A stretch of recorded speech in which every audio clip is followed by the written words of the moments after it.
Toyota Hi-Ace commuter, old commuter.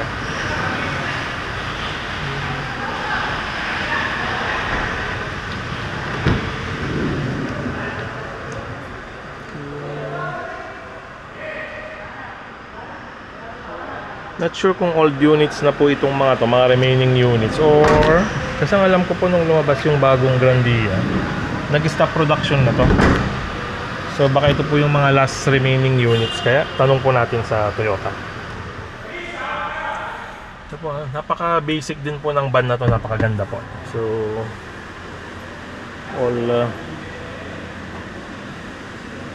all basic, old school.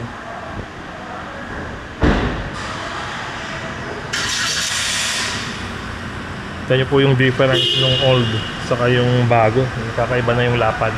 So ito po sa mga lugar na hindi